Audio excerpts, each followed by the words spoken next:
Hey y'all, I'm Hummy, and this is lesson 2 of the designer class here at Hummy's World. Um, and here is the designer guide. You can click on the designer guide, go to set 1, and scroll down to the set 2 and click on the written tutorial to get to it right here. And this lesson is on copyright and terms of use. Now, big disclaimer. I've had this kind of hidden in my forum for a long time now. Lots of people have read it, but I've been nervous putting it out there on public pages because I am not a lawyer. I am not an attorney. I am not licensed to practice law. I need to put that disclaimer right out there up front because people who practice law who are not licensed to do so are breaking the law. So, that being said, this is just my general understanding of copyright law as an average United States citizen. And I think this will help a lot of digital scrapbookers and digital scrapbook designers to understand a little bit about copyright. You need to have this basic understanding if you're going to be using digital files, photos, things you buy commercially, learning what the terms of use mean, and also if you are a designer and holding on to that copyright. So let's get started. Part 1, and I'm just going to kind of read. I'm not going to do too much away from the text here. Some people learn well by listening, and some people learn better by reading, and so I'm giving you both opportunities. Part 1, copyright. First, we will discuss very briefly the topic of copyright. Once again, I'm not an attorney and I cannot give out legal advice, but I can teach and share with you some basics of copyright so that you can be pointed in the right direction to learn more. Because the internet is global, worldwide, the need for an international agreement to govern copyright is vital. This wasn't so vital before the internet time. We all know internet is fairly recent in history in totality. So this came about with the Berne Convention, and you can read more about the Berne Convention, including a list of the countries that participate in it right here on this link on this page on Wikipedia.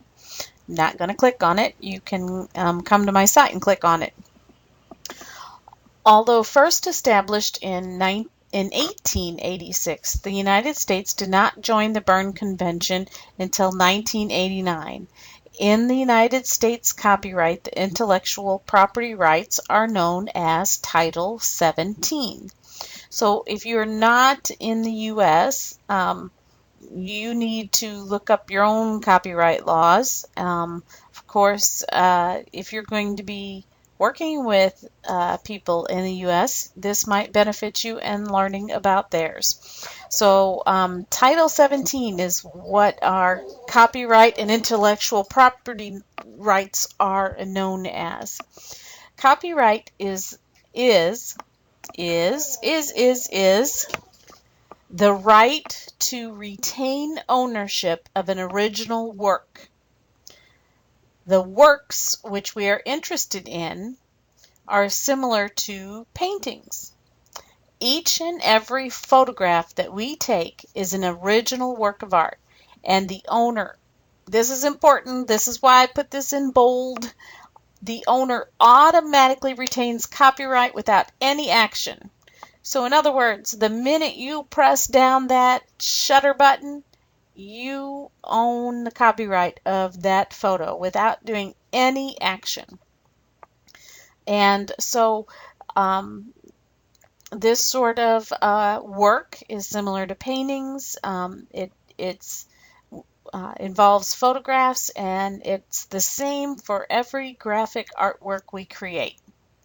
Most of us doing this lesson are creating digital scrapbooking files in Photoshop and Photoshop Elements and other software. So in other words, copyright is established immediately without any act upon the creator.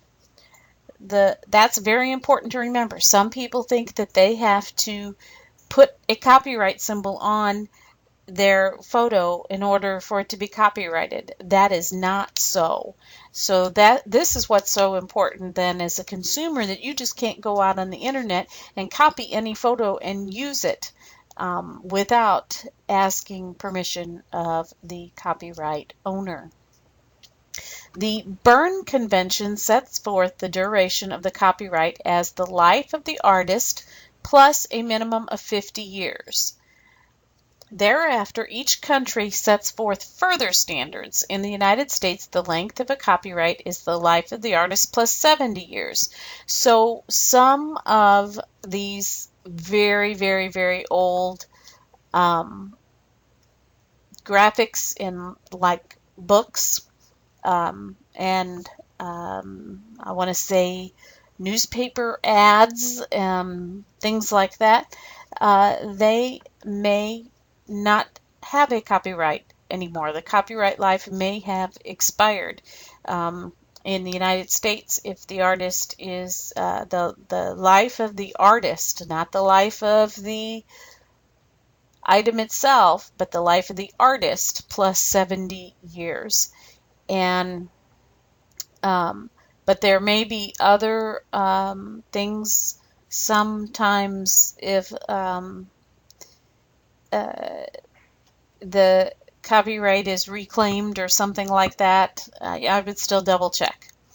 You can't just go scan out any old book and use it without checking, because that's in general, but I think there might be some exceptions where people have come back and redone the copyright. Okay, when holding down the Alt key and pressing the numbers 0169 on a numeric keypad, that's important. Like my laptop doesn't have a numeric keypad. It just has the numbers at the top, and the numbers at the top won't work. So on a numeric keypad, you can create the copyright symbol to give notice of your copyright. To give notice of your copyright. You don't have to give notice of your copyright, but you can give notice of it. For instance, copyright, and then there's that copyright symbol, and my Hummy last name 2009 is the full copyright notice. And 2009 copyright symbol at Hummy last name is a short copyright notice. You can do either one. The year can be placed before or after, and the lifespan of the copyright begins on this date. If you make alterations to the original work, the original year and additional years must be listed. You've seen this in books, where you see the original copyright date and then it was revised and you see all the revised dates. However, it is not necessary to give a copyright notice to retain your copyright. It only helps should a legal course of action be pursued. Key right there.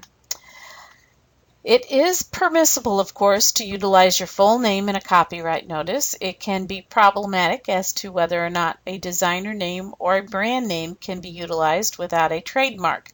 This gets into trademark laws, and once again, I am not a lawyer, just mentioning it. You can register a copyright, but the steps to do so are detailed. There is more information on registering your copyright here. That is a huge deal. Since you own the copyright to your original creation automatically, you, capital letters, bold again, you have the right to give away or sell all or a portion of the copyright. I'll say that again. Because you own the copyright of what you created, you have the right to give away or sell all or a portion of the copyright. In the digital scrapbooking world, this is generally done through the terms of use file. If you are familiar with digital scrapbooking and you have bought or downloaded freebies and opened them up and you see that term of use file in there, there is a reason for that. There is a purpose for that. And designers need to become familiar with the terms of use files and make sure that they get in there what they want to say. Sometimes it's done through private email upon personal request. So let's say let's just keep reading first of all. For instance, a designer may give away the right for others to utilize creations for commercial use, which is to allow others to change a creation and redistribute it with or without restrictions. So this is a portion of the copyright, not the whole copyright. If you gave the whole copyright to somebody else, that would mean you would no longer retain any of it. You wouldn't be allowed to do anything with that graphic anymore. So we are giving away commercial use, usually limited. It's set out in the terms of use exactly what you allow people to do with your product and what you don't allow them to do with it when they purchase this commercial use. And in the act of giving or selling copyright establishes a contract between two people. But once again, I'm not a lawyer and we're not getting into contract law. I don't know all of this stuff. My general knowledge here. General knowledge. So that's what we're doing. You own it because you created it, and when you sell it for commercial use or even personal use, you are giving them a right. You are selling them a right to use that graphic. You are selling them the right to use it for personal use only, you're selling it for a right to use it in commercial use. And I'll show you another tutorial I've got on that later on at the end. The legal terminology for commercial use is to grant a derivative copyright. Big word, learn here. In other words, the creation is derived from another copyrighted work. So what is a derivative copyright? A derivative copyright is that you've made something, you've created something, you've derived something from another copyrighted work. So I buy a commercial use product and I am giving you a derivative copyright that allows you to derive something else from my work. What is fair use? Well, it's a loophole in the law that can make litigation interesting. Fair use is the ability to use an artwork or writing in a manner that does not harm the potential market or value of a creation. When claiming fair use, one must specifically set forth the original copyright. For a general understanding of fair use, consider the credits you must give when quoting someone in a writing. Consider the use of a teacher who is sharing a piece of artwork to discuss principles of art, but does not claim the artwork ownership, but states the creator to the class. In other words, I'm a teacher. I'm teaching about a president, and I have a picture of a president and to show my students, and I'm going to say, Mr. Bob took this photo, and give credit to the photographer, and then go ahead and use it to teach about that president. And so that would be fair use. In the same manner, this is why we give credits when we share our layouts online. We are claiming fair use of the creation in a way that does not harm the potential market, or value of the original creation. And in fact, most often we are helping to increase the value because people go, hey, I like that, and they want to go find the product to buy it again.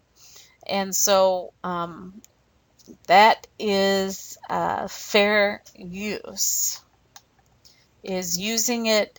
And that's why it's a fine line, because sometimes you might get litigation where somebody says, well, I think this is fair use, and then somebody says, well, no, that crossed the line, it wasn't really fair use. Go at your own risk. Watermarks are often used with photographs as a way to give notice of copyright. However, since our graphics in the digital scrapbooking world are actually utilized by others to make layouts, we cannot put a watermark on the image. But that is a form of copyright notice. Terms of use. Often the simple copyright notice is followed by all rights reserved. A terms of use file can be as refined or as detailed as you want it, allowing you to give very specific notice. I have seen some wacky terms of use files that are short and sweet and give away all rights. In other words, it says no rights reserved. You can use this for whatever you want. You can make money off of it. I mean, basically, they're pretty wacky. But there are some people that give away all of their copyright use, of course, retaining copyright for themselves. They can still use it. Basically, throwing it out into public domain. What is public domain? Another big, bold. Public domain are works that are able to be copied and used by anyone. We will discuss public domain further in a future lesson, as I'm sure that you will be interested in learning more about public domain images that you might utilize in your own designs. However, for the purpose of this lesson, it should be noted that you can grant your copyright as public domain. This would be the same as saying no rights reserved. In other words, anybody can use it. It's in public domain. When writing your own terms of use to be included in your download files, there are many items to consider. The terms of use can get very, very detailed. At one time, a group of digital scrapbookers put together a set of icons to be utilized by all designers to make terms of use easy to understand and universal. The icons never caught on. However, the website is still a wonderful place to visit and consider writing your own terms of use. I'm going to click on it and make sure that link is still good. Oh, it looks like it was taken down since I last wrote this tutorial. And so those links there are not any good currently.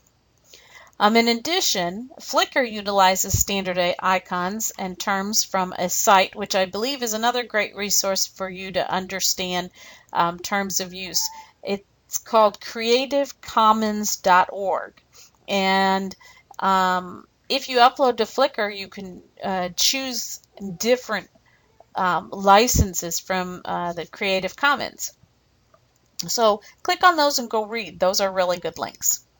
Below are terms which I feel you should consider in drafting your own terms of use. All rights reserved. No one can do anything with your images except those things which are valid through fair use. Of course, this would not be practical with designs as we create them for the purpose of others to use in our layouts, so you would not really do an all rights reserved. Personal use. This would be to allow others to use your designs and layouts and other projects for personal use. This would be granting the right for a derivative work for personal use only. Of course, the fair use would also apply.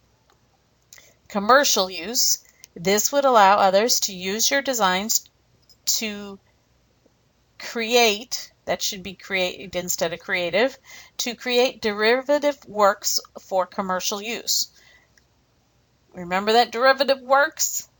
Read this sentence again. It helps you understand what derivative works are a little better. Commercial use would include sales as well as supporting graphics such as blog headers, blinkies, and logos necessary for business. For non-commercial use, this would be to grant a derivative copyright Remember what derivative copyright means? It means to make something from somebody else's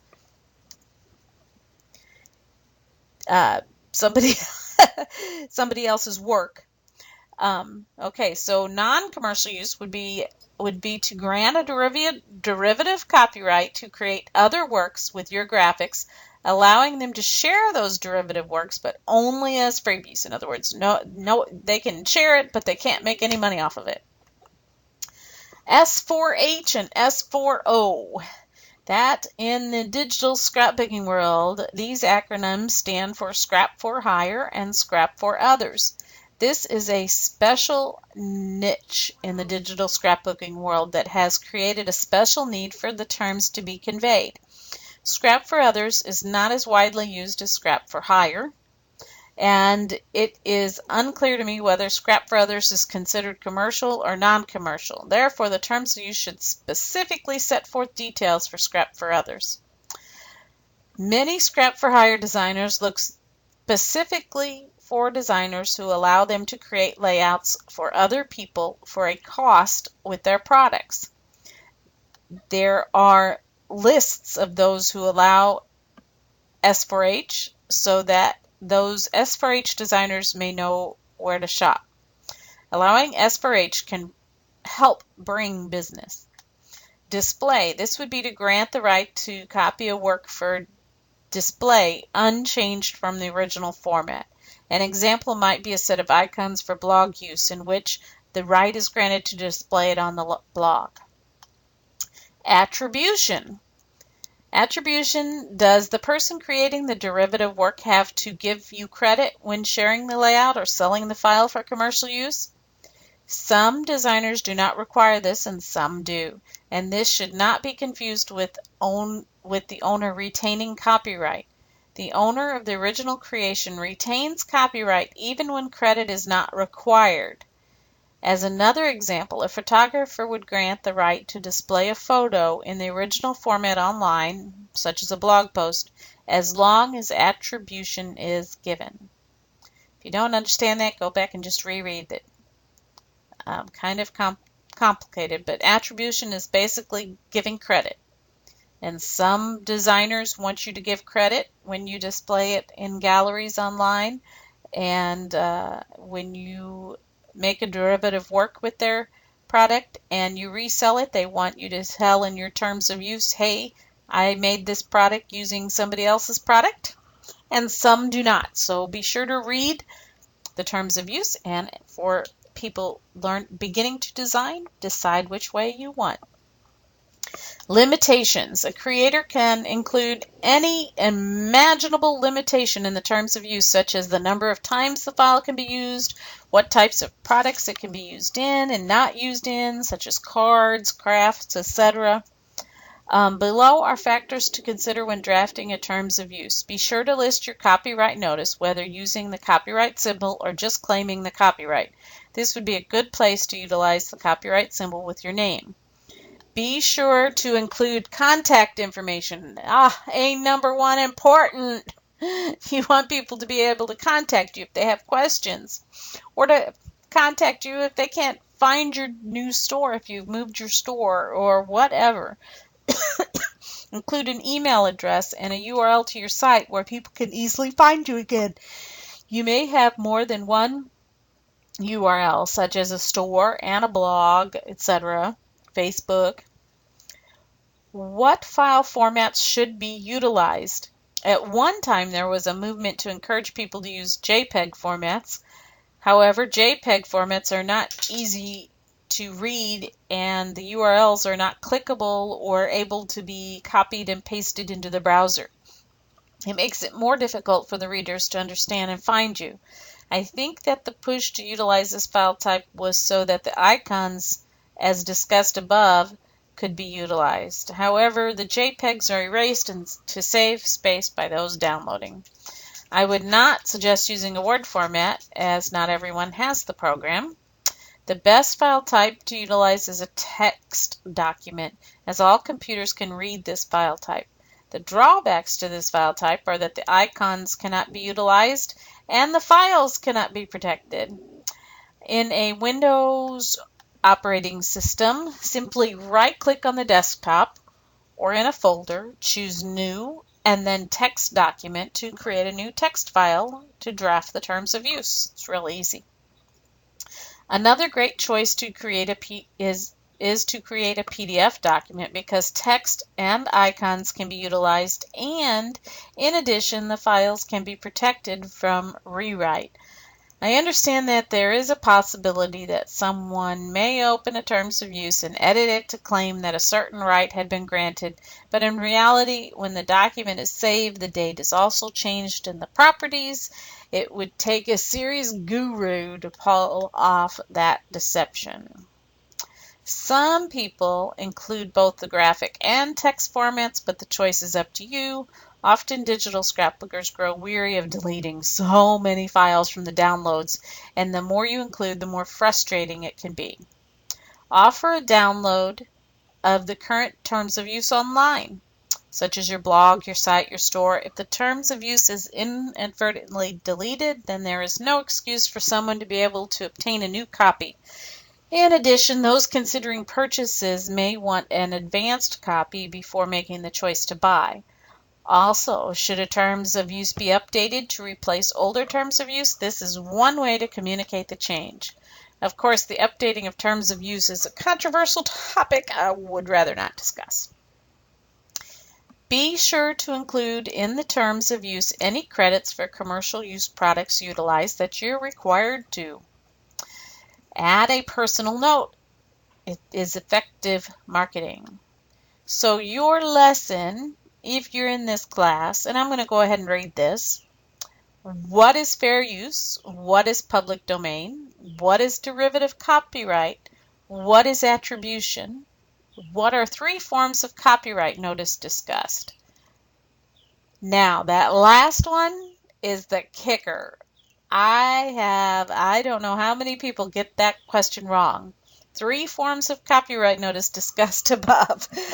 I didn't outline them, but they are all 3 there, and people have trouble answering that question.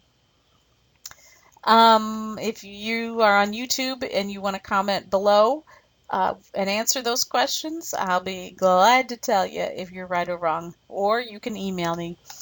Write a terms of use and share it.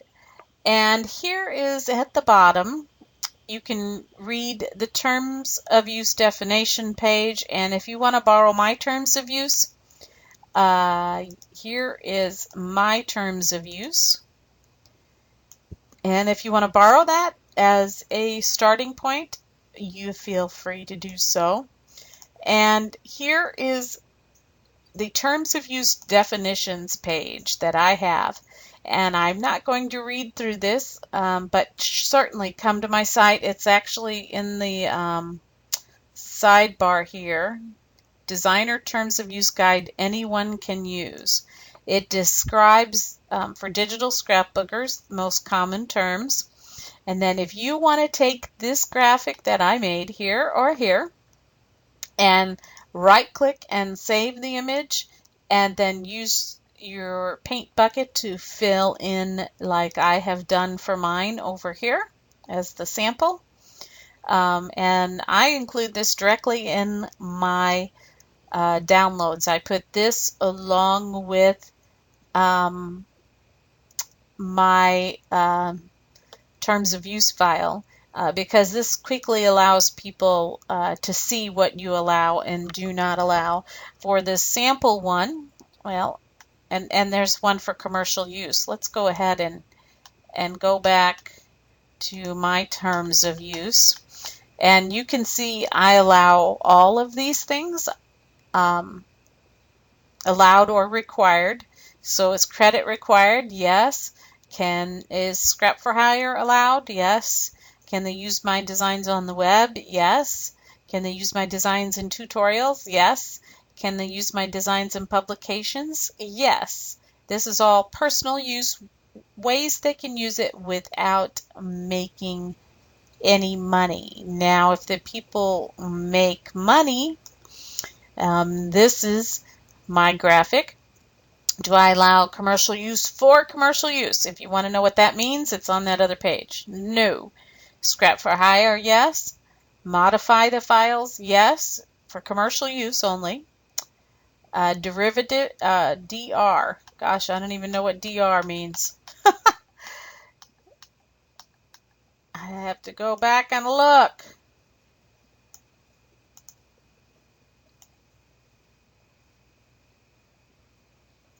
I made this up. Designer resource.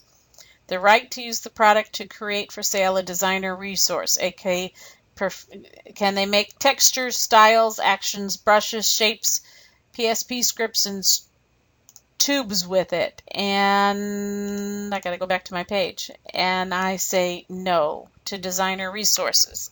You cannot take my, you know, bowl that I made in my Hummies Yum Tum kit and make a brush with it, because to me that's like almost leaving the file as is, and so I do not allow that. Can you use it in freebies? Yes. Quick pages, templates. Do I want you to credit me in your terms of use? Yes. Can you use them on the web, in tutorials, and in publications? Yes. So that is my terms of use, but you can choose whatever you want. So these are handy, helpful in writing your own terms of use. And so that is your lesson. Intense on copyright and terms of use, and I hope you learned something as a designer and as a consumer.